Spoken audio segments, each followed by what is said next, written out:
हाँ जी, क्वेश्चन था हमारे पास कि हम लोग डॉट प्रोडक्ट क्यों यूज़ करते हैं इलेक्ट्रिक फ्लक्स में, क्रॉस प्रोडक्ट या वेक्टर प्रोडक्ट क्यों यूज़ नहीं करते। आप लोगों ने सोच लिया होगा, अगर नहीं पता तो आए हम लोग देखते हैं।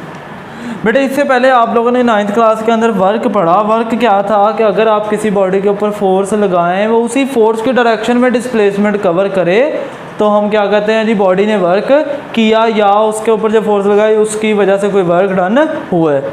क्या किया हमने, जब फार्मूला ड्राइव किया हमने कहा कंसिडर कर लें ये ब्लॉक है, इसके ऊपर फोर्स एफ लग रही है, इस डायरेक्शन में किसी और डायरेक्शन में लग रही है, पर्टिकुलर डायरेक्शन में डिस्प्लेसमेंट इस डायरेक्शन में कवर हो रहा है।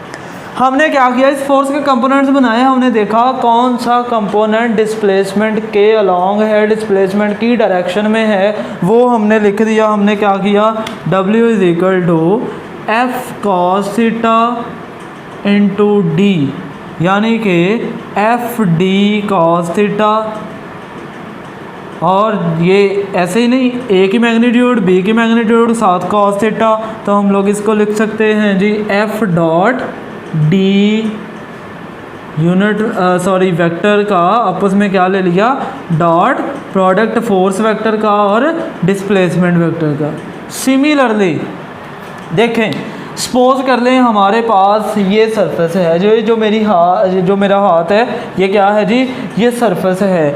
इसमें से जो इलेक्ट्रिक फील्ड की डायरेक्शन है वो कुछ ऐसे है, बिल्कुल परपेंडिकुलर नहीं है बल्कि थोड़ी सी तिरछी है, और इसका जो वेक्टर एरिया है वो कुछ ऐसे है। ये जो रेड मेरे पास बोर्ड मार्कर है, एरिया वेक्टर जो कि हमने कहा हुआ है परपेंडिकुलर, इसका इस सरफेस के साथ एंगल कितना होना चाहिए, 90।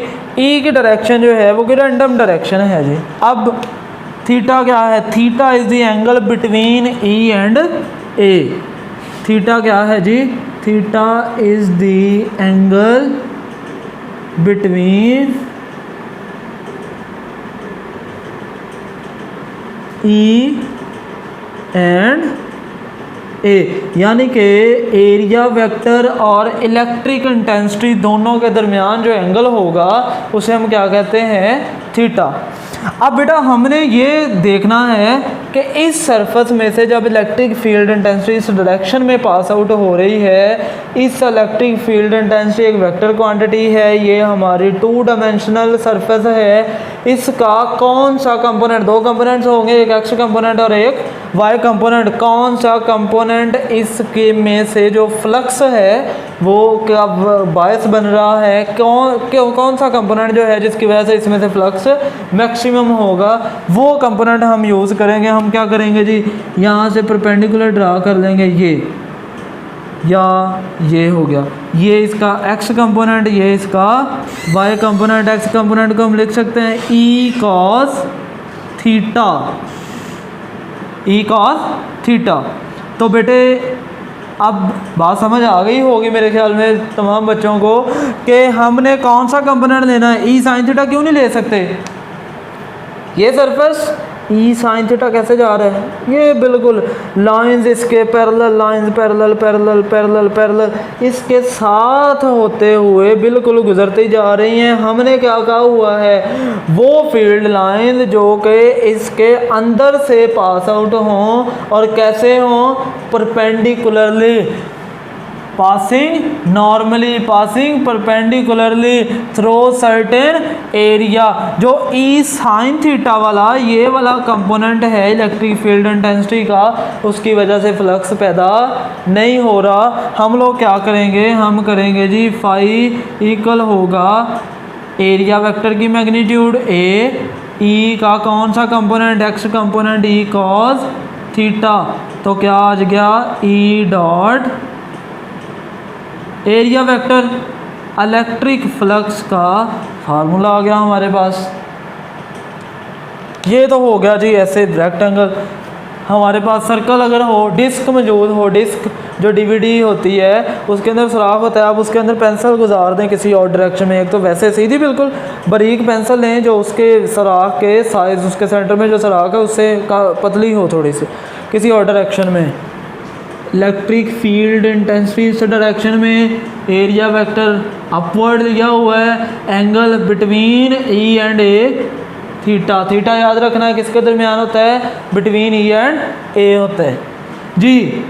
अब बेटे देखें कि कौन सा कंपोनेंट, जी सर कौन सा कंपोनेंट, सर ये वाला कंपोनेंट, कौन सा, ये वाला, ये कौन सा है, ई कॉस थीटा, ई कॉस थीटा। ये कौन सा कंपोनेंट है, ये वाला कंपोनेंट है बेटे ई साइन थीटा। और ये क्या कर रहा है, कंसिडर करें ये हमारे पास डिस्क है, ये इसकी सरफेस के बिल्कुल साथ, ये गई ये गई ये गई ये गई, ये electric field lines E sine theta की वजह से मिनिमम फ्लक्स है, फ्लक्स की वैल्यू 0 है, तो इसलिए हम कौन सा यूज़ करेंगे, E cos theta.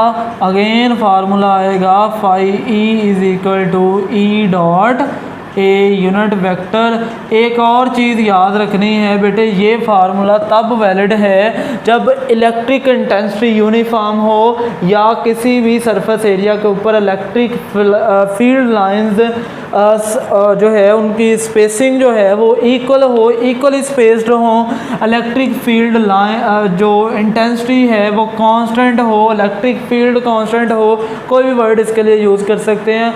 Electric field intensity constant होनी चाहिए, तो इलेक्ट्रिक फील्ड लाइंस के दरमियान फासला कांस्टेंट होना चाहिए, इलेक्ट्रिक फील्ड यूनिफॉर्म या कांस्टेंट होना चाहिए। अगर इलेक्ट्रिक फील्ड को यूनिफॉर्म है हम कहेंगे ये फार्मूला होल्ड करता है, अदरवाइज़ ये फार्मूला होल्ड नहीं करता। इसके अलावा जिससे ये फार्मूला बना है इंटीग्रेशन फॉर्म जो है डिफरेंस, जो आप लोग ग्रेजुएशन के अंदर जाके पढ़ेंगे वो हम लोग डिस्कस नहीं कर रहे, जिससे ये फार्मूला बना हुआ है वहाँ पे वो वैलिड होगा, वहाँ पर कोई और फार्मूला वैलिड होगा जहाँ पे हमारा ई वेरिएबल होगा। ई यूनिफॉर्म के लिए सिर्फ ये फार्मूला यूज़ कर सकते हैं, अदरवाइज़ फार्मूला यूज़ नहीं कर सकते। यही लिखा हुआ है बेटे, ये ई है कॉस थीटा, इसको ओपन कर दिया डॉट प्रोडक्ट को, ई वेक्टर इज़ यूनिफॉर्म, जहाँ पर इलेक्ट्रिक फील्ड इंटेंसिटी यूनिफॉर्म होगी, जहाँ पर इलेक्ट्रिक फील्ड यूनिफॉर्म होगा वहाँ पर हम इसको यूज़ करेंगे, अदरवाइज़ यूज़ नहीं कर सकते। बेटे आई थिंक आप लोगों को क्लियर हो गया होगा हम डॉट प्रोडक्ट क्यों लेते हैं, कॉज क्यों लेते नहीं लेते, सॉरी वेक्टर प्रोडक्ट क्यों नहीं लेते, क्योंकि अगर ले लेते हम लोग, अगर यहाँ पे ई साइन थीटा की वजह से मैक्सिमम फ्लक्स होता, ई कॉस थीटा की वजह से ना होता। अगर यहाँ पे ई साइन थीटा की वजह से मैक्सिमम फ्लक्स होता, ई कॉस थीटा की वजह से ना होता तो हम ले लेते, लेकिन ऐसा है ही नहीं। ई कॉस थीटा की वजह से एक्स कंपोनेंट की वजह से same at is same to same, दोनों सेम टू सेम है, इसीलिए हमने इसको डॉट प्रोडक्ट लिखा, इसको भी इसीलिए हमने क्या लिखा, डॉट प्रोडक्ट लिखा हुआ है। आई थिंक आप लोगों को समझ आ गई होगी।